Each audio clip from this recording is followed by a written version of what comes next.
नमस्कार साथियों, हम लोगों ने बिहार पब्लिक सर्विस कमीशन से रिलेटेड जो सारथी फॉर सिविल सर्विस के द्वारा जो टेस्ट लिया जा रहा था उसका 90 प्रश्न हम लोग देख चुके थे। 91 से हम लोग फिर 30 प्रश्न आज देखेंगे और यहाँ से काफ़ी सारा डाटा आपको मिल रहा होगा। तो 91 नंबर जो प्रश्न है, इस 91 नंबर प्रश्न को देखा जाए कि क्या है और इसका क्या आउटपुट मिलेगा। 91 नंबर प्रश्न है, नागार्जुन कोंडा स्तूप का निर्माण हुआ था। अब यह नागार्जुन कोंडा निर्माण जो आप देख पाएंगे कि साउथ इंडिया का क्षेत्र है, तो किस शासक ने इसका निर्माण कराया है। यहाँ सातवाहन शासक, इक्ष्वाकु शासक, वाकाटक शासक, बेंगी के चालुक्य शासक आपको ऑप्शन दिए गए हैं। इसमें से आपको सेलेक्ट करना है कि कौन सा कथन सही है कि नागार्जुन कोंडा स्तूप का निर्माण कराया गया था। तो यहाँ आप देखना है कि ये जो आंसर, सही आंसर जो आपका है वह सही आंसर होता है आपका बी। ये जो बी आंसर है इक्ष्वाकु, यह आपका आंसर बी हो जाता है। इक्ष्वाकु शासकों ने ही क्या किया था कि नागार्जुन कोंडा स्तूप का निर्माण कराया था। तो यह 91 नंबर प्रश्न आपको कंप्लीट हो गया होगा। दूसरा जो जैन धर्म के संदर्भ में 92 नंबर प्रश्न को देखा जाए, इसमें लिखा हुआ है कि पहला स्टेटमेंट है कि कलिंग शासक खारवेल जैन धर्म को मानने वाला था। उसने भुवनेश्वर के पास उदयगिरी तथा खंडगिरी गुफा दान दिया। यह आपको खारवेल शासक मेदवाहन वंश या चेदी वंश का महान शासक है, जिसका हाथी गुफा लेख से पता चलता है कि यह जैन धर्म का मानने वाला था। तो यह स्टेटमेंट क्या है, सही है। दूसरा जो स्टेटमेंट है, मथुरा के कंकाली टीला का खंडहर से जैन मूर्ति मिला है। यह मथुरा के कंकाली टीला से आप खुदाई होने के बाद जैन धर्म से संबंधित मूर्ति प्राप्त है। दूसरा स्टेटमेंट भी सही है। तीसरा जो स्टेटमेंट है कि तक्षशिला का सिरकप नामक स्थान बौद्ध केंद्र के रूप में और साथ साथ जैन केंद्र के रूप में भी फेमस था। सिरकप जो है आपको दिखाई पड़ेगा, तक्षशिला के आसपास का क्षेत्र है। यह आपको यह तीनों स्टेटमेंट सही हो जाता है, यानी कि सभी स्टेटमेंट क्या है, यह सही दिए गए हैं।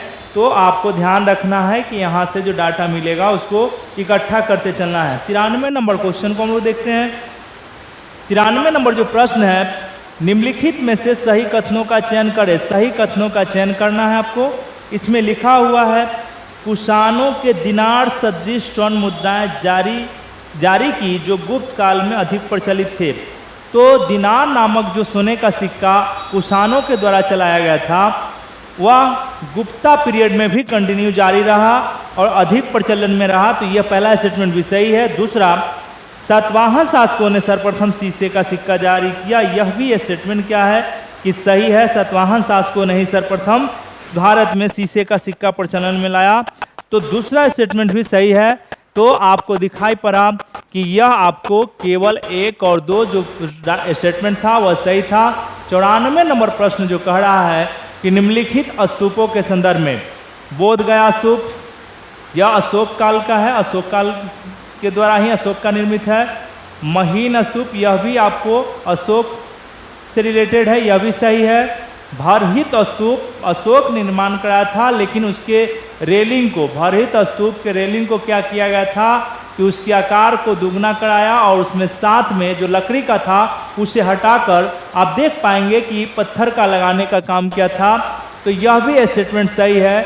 नागार्जुन कोंडा स्तूप मैंने अभी जस्ट आपको पीछे दिखाया कि इसको निर्माण करने वाले जो वंश थे वह इक्ष्वाकु वंश थे।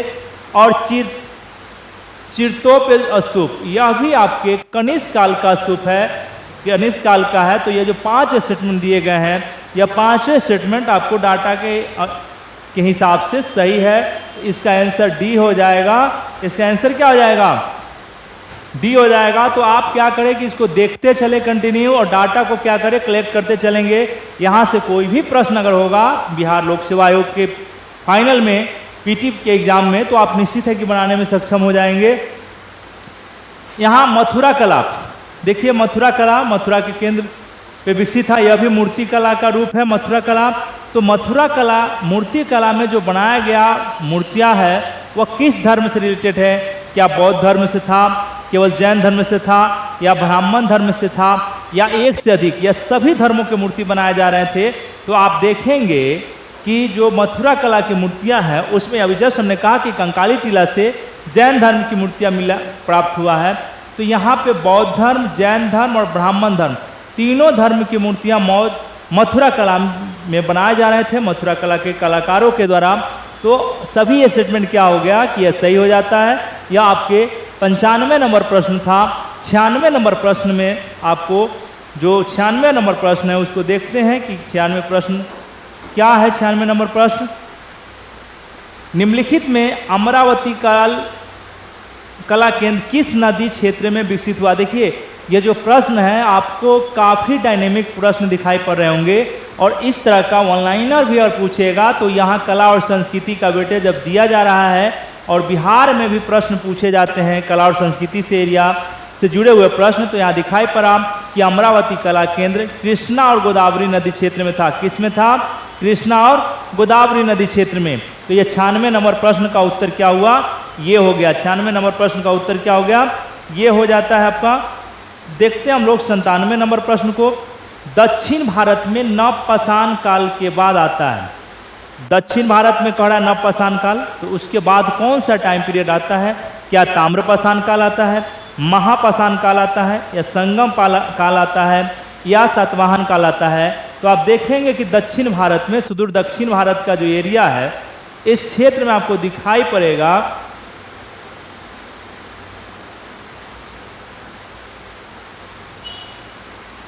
कि नियोलिथिक काल के बाद आपको नवपाषाण काल के बाद महापाषाण संस्कृति का समय है। और यह समय 1000 BC से लेकर 100 AD तक आपको दिखाई पड़ेगा। तो महापाषाण संस्कृति में क्या होता था कि यहाँ के लोग अपने संस्कृति के तहत अगर कोई व्यक्ति की मृत्यु हो जाती थी तो वह क्या करते थे कि मृत्यु के जो जहाँ शवदाह होता था उस जगह बड़े बड़े पत्थर लगा दिया करते थे। तो आपको दिखाई पड़ा यह आपको लौह काल से भी जुड़ा हुआ है, तो यह याद रखना है कि दक्षिण भारत में ताम्रपाषाण संस्कृति नहीं मिलेगा, वहाँ आपको दिखाई पड़ेगा महापाषाण संस्कृति। क्या मिलेगा? महापाषाण संस्कृति। तो यह आंसर आपका यहाँ पे दिखाई पड़ रहा होगा कि ये आंसर इसका बी हो गया है। नेक्स्ट है तोलकपियम है। तोलकपियम क्या है? यह आपको दिखाई पड़ेगा प्रेम परक साहित्य है, व्याकरण है, वीर सैनिकों के जुड़े पुस्तक है, श्रृंगार परक साहित्य है। तो सीधा याद रखना है कि सेकेंड संगम में, द्वितीय संगम हुआ मदुरै में और यहीं पे आपको यह साहित्य का रचना हुआ। यह व्याकरण साहित्य था, तोलकपियार ऋषि के द्वारा लिखा गया था। तोलकपियम। ये कई बार प्रश्न पूछे जा चुके हैं, तो आपको ध्यान रखना है कि जो प्रश्न आपको मिल रहा है उसको आराम से याद करते चले, वह कंटिन्यू करते चले, जिससे क्या होगा कि आसानी से आप बढ़ेंगे।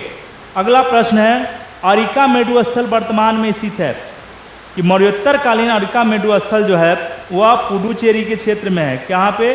पुडुचेरी के क्षेत्र में। और अरिकामेडु मौर्योत्तर काल में आपको दिखाई पड़ेगा कि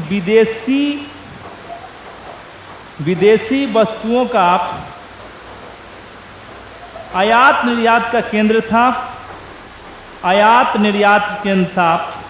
क्योंकि यहीं से आपको दिखाई पड़ेगा एम्फोरा, विदेशी जो शराब रखने वाले बर्तन होते थे, अरिकामेडु से आपको प्राप्त हुआ है। तो यह पुडुचेरी का क्षेत्र है। यहाँ पे यूटी है, वर्तमान में क्या है? यूनियन टेरिटरी का शासन है। तो यह भी आप देखेंगे विधानसभा है, यह ध्यान रखने की आवश्यकता है। तो यह आपको क्या करना है कि 99 नंबर प्रश्न का आंसर हो गया अरिकामेडु, और पूछा जाए तो कहाँ मिलेगा? पुडुचेरी क्षेत्र में। 100 नंबर प्रश्न है, मौर्योत्तरकालीन नगर और उसकी विशेषताओं को मैच कराएं। मौर्योत्तरकालीन के जो नगर थे, मौर्योत्तरकालीन भारत जो टाइम पीरियड से हमने बताया था कि 200 BC से लेकर 300 AD का समय लेता है इसमें। तो यहाँ पे जो नगर थे उसकी क्या क्या विशेषताएं हैं ये आपको लिखा हुआ। मथुरा साटक नामक वस्त्र का उत्पादन केंद्र था या नहीं? यह सही है, राइट है। दूसरा, उरैयूर, यह ईंट बनाने का रंगीन हौज यहाँ से मिला है, यह भी सही है। करीमनगर लौह उत्पादन केंद्र आंध्र प्रदेश का क्षेत्र था, यह भी सही है। और अरिकामेडु का जस्ट हमने अभी चर्चा किया था कि ईंटों के रंगाई वाला क्षेत्र वाला हौज मिला है। यानी कि सभी यह स्टेटमेंट जो दिए गए हैं यह सभी स्टेटमेंट सही है। अगर 4 स्टेटमेंट अगर करते चलेंगे तो काफ़ी सारे डाटा आपके पास इकट्ठा होते चला जाएगा।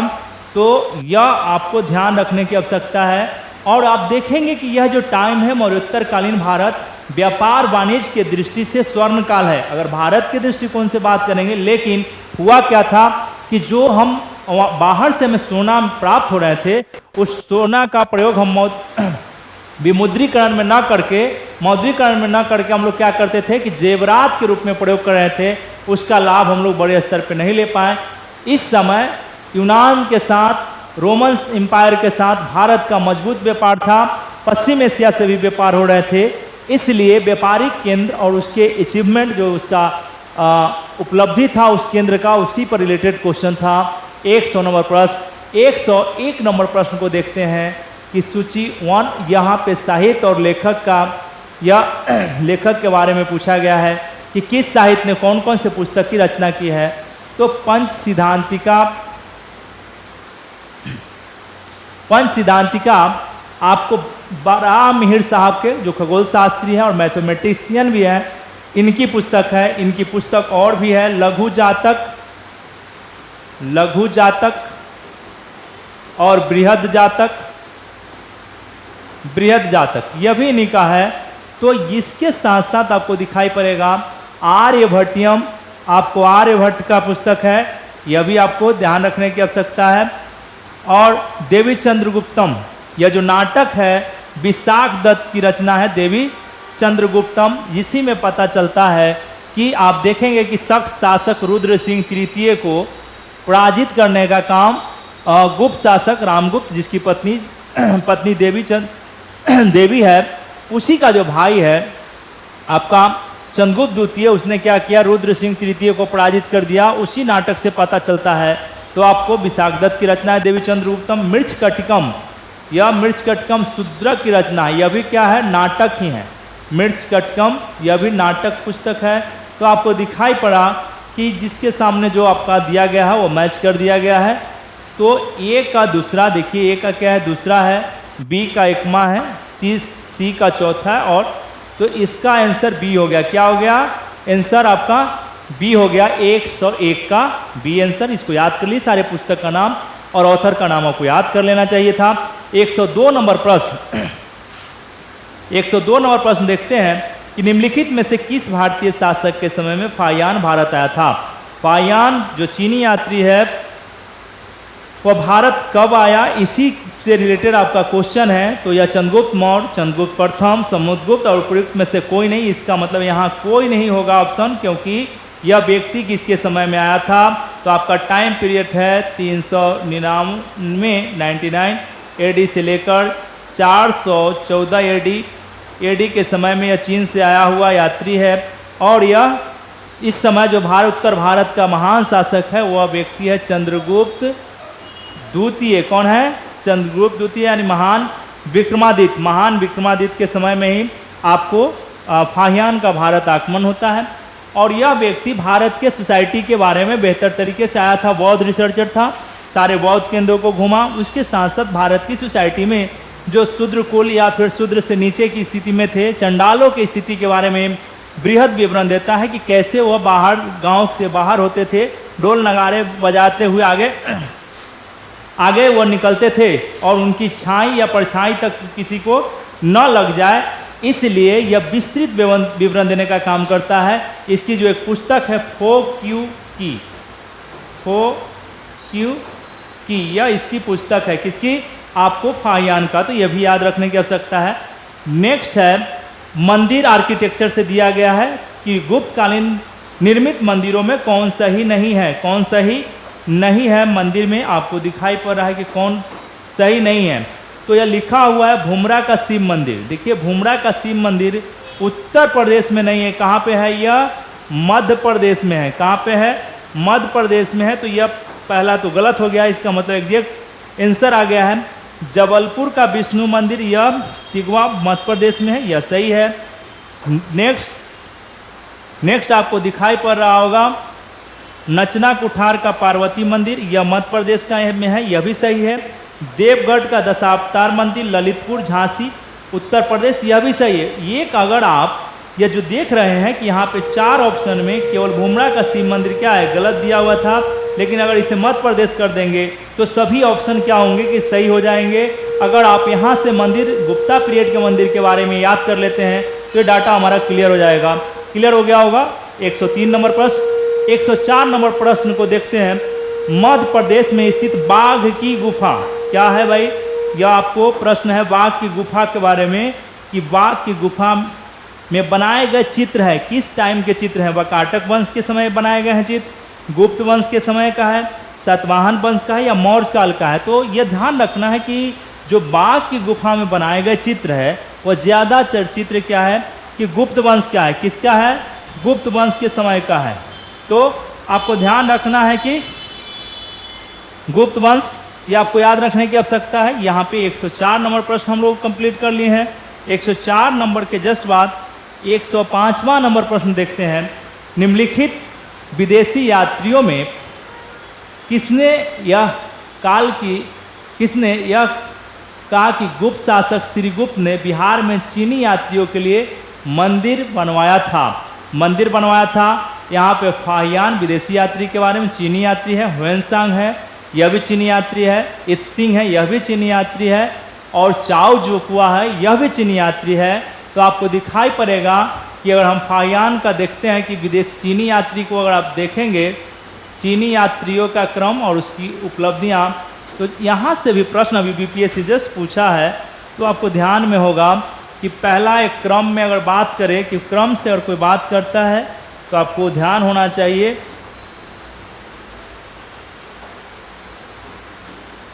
कि 1 नंबर पे आपको फाहियान को रखना है। फाहियान टाइम पीरियड है 399 एडी से 414 एडी तक इसका टाइम है। एक दूसरा आपको ध्यान रखना है इसके जस्ट बाद ह्वेनसांग, इसके बाद आने वाला जो व्यक्ति है यह चंद्रगुप्त द्वितीय के समय में है। चंद्रगुप्त द्वितीय के समय में आपको दूसरा जो है आपको याद रखना है ह्वेनसांग का। ह्वेनसांग यह आपको 629 से लेकर 644 एडी तक भारत में भ्रमण पर था। यह हर्ष के समय में था, हर्षवर्धन के समय में था।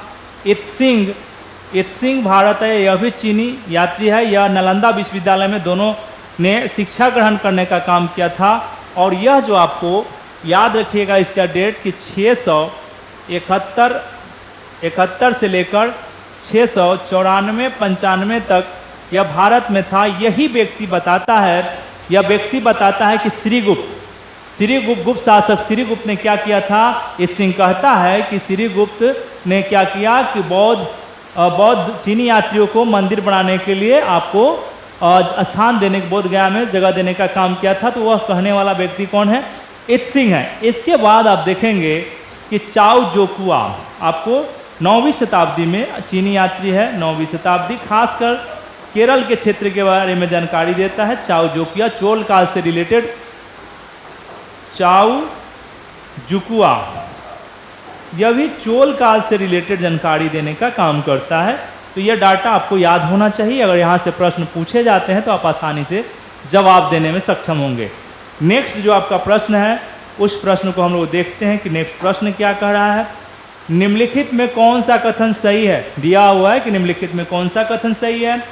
गुप्त वंश का वास्तविक संस्थापक चंद्रगुप्त मौर्य है। गलत हो गया। वास्तविक संस्थापक अगर इसके जगह चंद्रगुप्त मौर्य न होकर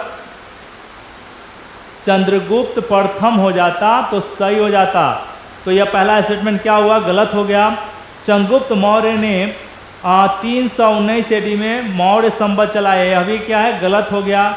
इसका मतलब है कि कोई भी स्टेटमेंट सही नहीं दिए गए हैं। बहुत बारीकी से आपको प्रश्न देखना था। तो पहले आपको ध्यान रखना है चंद्रगुप्त प्रथम चंद्रगुप्त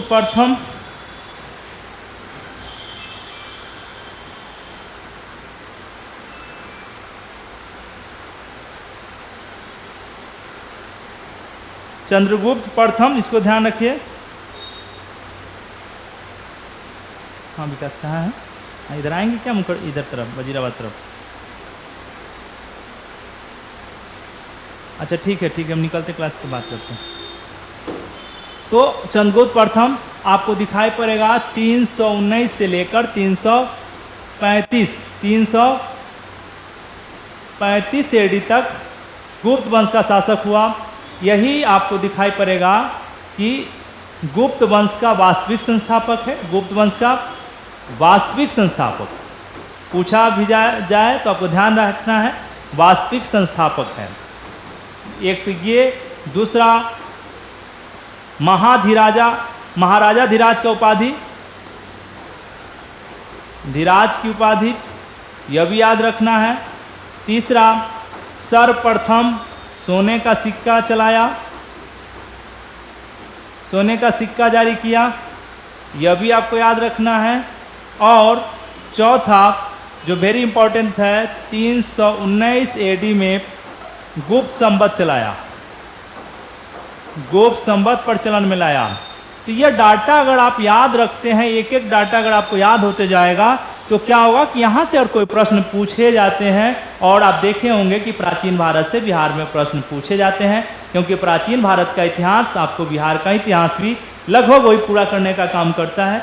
तो यहाँ तक के प्रश्न हम लोग कंप्लीट कर चुके हैं। प्रश्न हम लोग का नेक्स्ट प्रश्न है कि निम्नलिखित में से किस शासक के समय श्रीलंका के शासक मेघवर्मन ने गया में बौद्ध मंदिर बनाने के लिए अपना राजदूत भेजा था? वह कौन सा गुप्त शासक था जिसके समय में श्रीलंका के शासक मेघवर्मन ने गया में बौद्ध मंदिर बनाने के लिए अपने राजदूत भेजा और परमिशन मिला, और मिलने के बाद बौद्ध मंदिर का निर्माण हुआ? गुप्त शासक का नाम दिए गए हैं, श्रीगुप्त दिया हुआ है, चंद्रगुप्त दिया हुआ है, और समुद्रगुप्त दिया हुआ है, और चंद्रगुप्त द्वितीय दिया गया है। इसका जो सही आंसर है वह आंसर है समुद्रगुप्त। क्या है आंसर? आपका समुद्रगुप्त है। तो आपको इसको याद कर लेना चाहिए, यह आपके डाटा को बढ़ोतरी करेगा। डाटा में क्या होगा? बढ़ोतरी होते चला जाएगा, और यहाँ से प्रश्न आते ही हैं। तो यहाँ तक क्लियर हो गया होगा। निम्नलिखित में से निम्नलिखित साहित्य में कौन सही मैच नहीं है, कौन सुमेलित नहीं है? विष्णु शर्मा पंचतंत्र सही है, विष्णु शर्मा का लिखा गया है। चंद्रगोमनी जिनकी इसका व्याकरण का पुस्तक है, यह भी सही है। दंडी न्याय दर्शन नहीं लिखा है। दंडी का जो किताब का नाम है 10 कुमार चरित्र और काव्यादर्श, 10 कुमार चरित्र और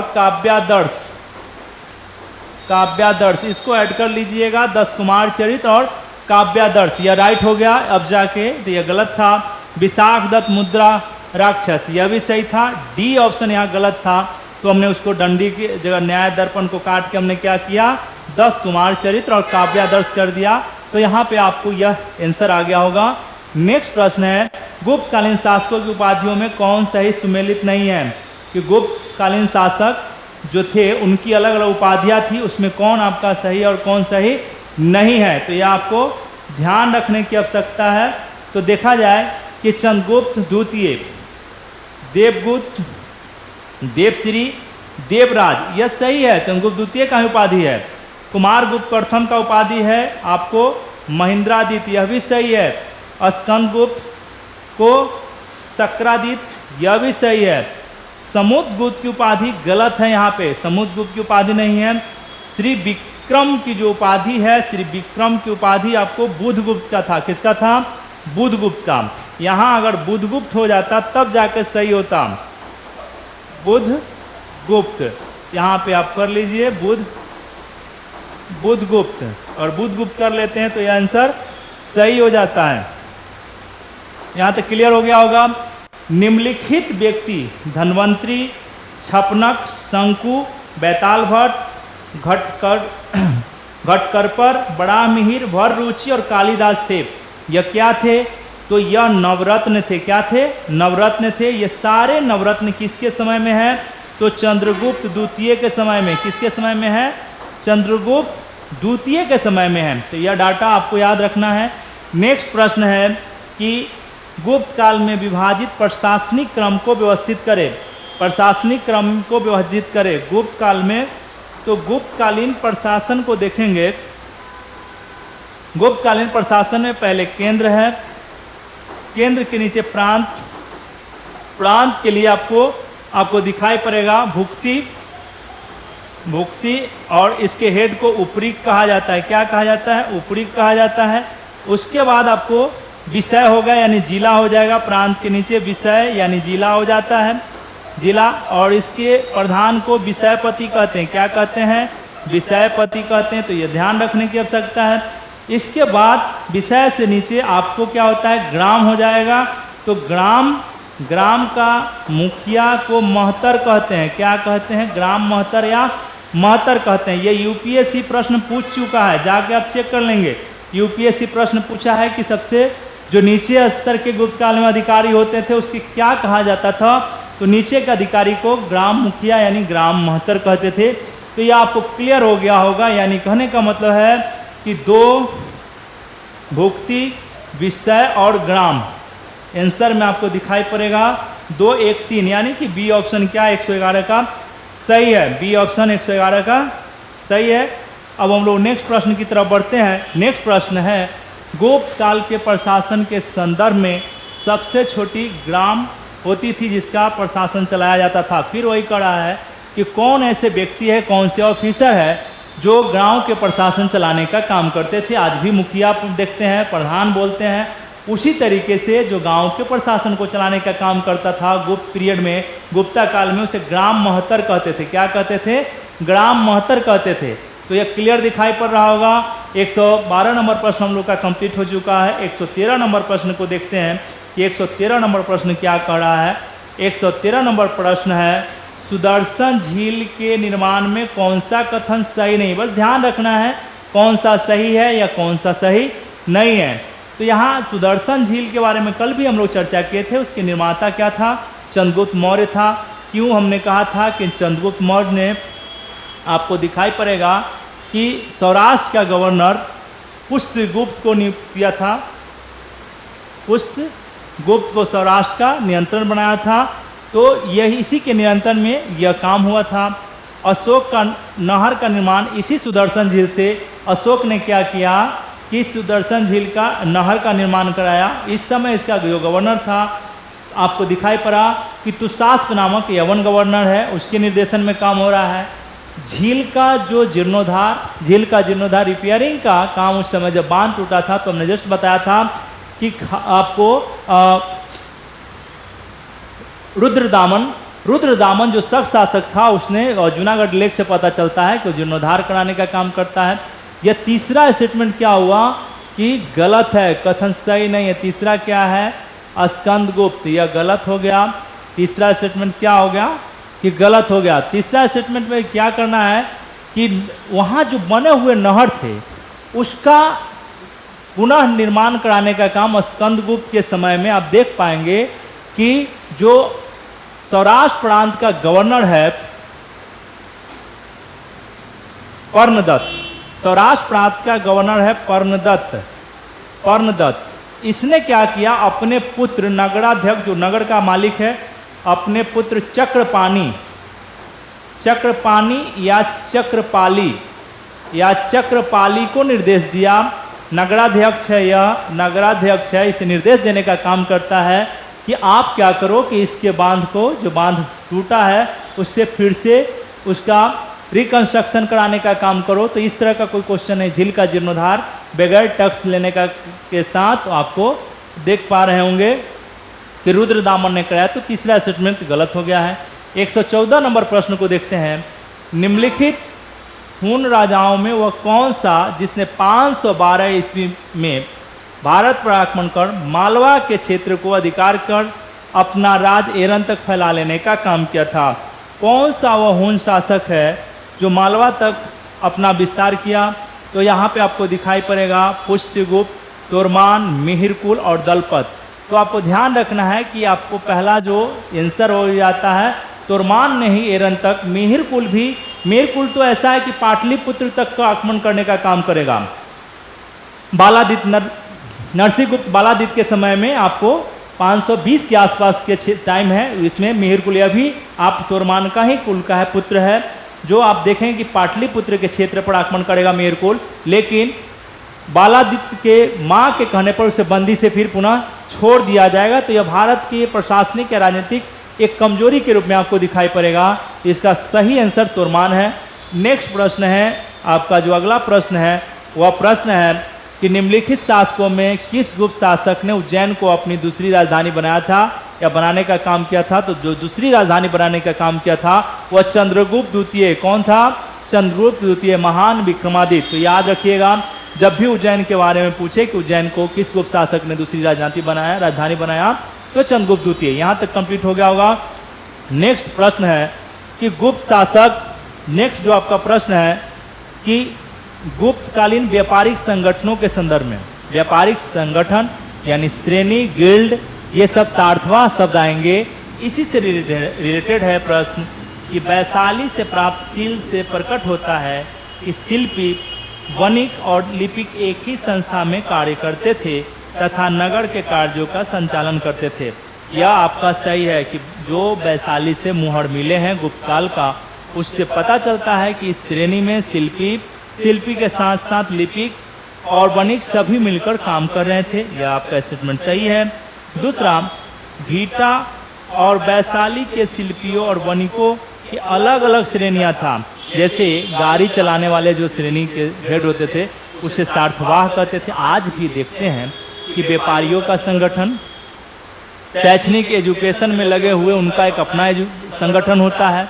इसी तरीके से जो अब तो जाति के आधार पर भी संगठन बने हुए हैं। तो व्यापार के क्षेत्र में जो अलग अलग व्यवसाय से जुड़े हुए लोग थे, उनकी अपनी अपनी क्या थी, वह संगठन था। और संगठन श्रेणी के माध्यम से क्या होता था कि अपने वर्करों को काम कर देते थे, ऋण देने का काम करते थे। यहाँ तक कि गुप्ता पीरियड में देखेंगे कि ये लोग मतलब विषय यानी जिला में एक अपना वर्चस्व भी बना कर रखे हुए हैं और वह सरकार के सिस्टम में एक कमेटी के रूप में काम करते हुए दिखाई पड़ेंगे। ये दोनों स्टेटमेंट क्या है कि यह सही है। 1 और 2 स्टेटमेंट क्या हो जाता है कि सही है। तो यहाँ से क्लियर हो गया है। 117 नंबर प्रश्न को हम लोग देखते हैं कि 117 नंबर प्रश्न क्या कह रहा है। 117 नंबर प्रश्न है, गुप्त काल के संदर्भ में पुरोहितों को कर्म भूमि दान दिया जाता था। यह सही है, कोई दिक्कत नहीं है। दूसरा, मध्य और पश्चिम भारत में किसानों से बेगार भी लिए जाते थे। बेगार यानी बिष्टी, बेगार के लिए बिष्टी शब्द आ जाएगा, बिष्टी। तो आपको याद रखना है, यह बेगार बलात् श्रम था। आपको क्या होता था कि शासक को जबरन सप्ताह में, महीना में आपको क्या करना होता था कि कोई आपको उसके एवज में मानदेय नहीं मिलता था और आपको काम करना होता था राजा के लिए या शासक के लिए या राज के लिए। तो यह भी बेगार या बिष्टी को याद रखना है। तीसरा, गुप्त काल में अधिकारियों का वेतन का भुगतान जमीन देकर किया गया था कि नहीं, यह स्पष्ट नहीं है। अभी आपको ध्यान रखना है कि भूमि दान के बारे में हमने बताया था कि भूमि दान पहले पुरोहितों को सतवाहनों के द्वारा शुरू किया गया, लेकिन धीरे धीरे क्या हुआ कि यह प्रचलन प्रक्रिया में आया। प्रक्रिया में आने के बाद क्या हुआ कि प्रशासनिक अधिकारियों को भी यह भूमि दान मिलने लगा, लेकिन गुप्ता पीरियड में नहीं, यह पोस्ट गुप्ता में उसके बाद के समय का पीरियड है। तो यह भी तीसरा स्टेटमेंट भी यहाँ सही दिया गया है। यह तीसरा स्टेटमेंट भी आपका सही है। यहाँ की सभी कथन आपको दिखाई पड़ रहा होगा कि सही है। तो इससे रिलेटेड अगर प्रश्न आप ध्यान से देखते चलेंगे तो डाटा आपका तैयार होते चला जाएगा। नेक्स्ट जो प्रश्न हमारा, गुप्तकालीन कला के संदर्भ में कौन सा मैच करे, सही कथनों का चयन करना है। तो देखिए, बुद्ध की कांस्य मूर्ति भागलपुर से मिला, ये ठीक है। दूसरा, सारनाथ और मथुरा दोनों जगह बुद्ध की मूर्तियां प्राप्त हुई है, यह भी आपका सही है। अजंता की चित्रकला, जो अजंता की चित्रकला है वो गुप्त काल, तो प्रथम सदी से लेकर 7वीं शताब्दी और गुप्त काल से जुड़ा हुआ भी है और बौद्ध धर्म से जुड़ा हुआ है। तो तीसरा स्टेटमेंट भी सही है। लेकिन अजंता चित्रकारियों का संरक्षक गुप्त राजा नहीं थे, यह भी सही है। तो कौन थे? वाकाटक थे। कौन थे? वाकाटक। अजंता के चित्र का संरक्षक कौन थे? तो वाकाटक लोग थे। लेकिन स्टेटमेंट सही है। यहाँ पे ऑल स्टेटमेंट क्या हो जाता है कि राइट हो जाता है, सही हो जा रहा है। तो यह भी आपको ध्यान रखना है, यह आपका क्लियर हो गया होगा। नेक्स्ट प्रश्न, मेहरौली या दिल्ली में ही मेहरौली लौह स्तंभ का निर्माण किस शासक ने कराया था? देखिए, ये जो मेहरौली लौह स्तंभ है दिल्ली में, इस पर आपको दिखाई पड़ेगा कि चंद्र शब्द आया है। चंद्र शब्द होने के कारण ही इसकी पहचान चंद्रगुप्त द्वितीय से किया जाता है। तो आपको ध्यान रखना है, मेरौली लौह स्तंभ का निर्माण किसने कराया? तो चंद्रगुप्त द्वितीय ने। गुप्त शासक चंद्रगुप्त द्वितीय ने इसका निर्माण कराया है। नेक्स्ट प्रश्न है, पुंड्रवर्धन भुक्ति स्थित था। भुक्ति प्रांत तो आप देख पाएंगे कि यह बंगाल में था। कहाँ था पुंड्रवर्धन भुक्ति? बंगाल में था। गुप्ता पीरियड का समय का है। तो यह आंसर आपका क्लियर हो गया होगा। नेक्स्ट जो प्रश्न है वह नेक्स्ट प्रश्न हम लोग देखते हैं कि यहाँ तक लास्ट करेंगे कि 7वीं शताब्दी में भास्कर वर्मन राजा था। भास्कर वर्मन किस क्षेत्र का राजा था? असम का, बंगाल का, मध्य प्रदेश या सिंध का? तो आपका आंसर क्या हो जाता है? असम। तो आज हम लोग पुनः एक बार 30 प्रश्न को देखने का काम किए हैं। तो उम्मीद करूंगा कि यह सेगमेंट आपके लिए काफ़ी उपयोगी हो जाएगा। एक एक प्रश्न आपके लिए काम का चीज़ हो जाता है। तो आप हेलो जी सर, आइए, यहीं पे हैं अंदर संस्थान में। हम अकेले आए नहीं जी। हाँ कोई नहीं है, आइए ना। अभी तो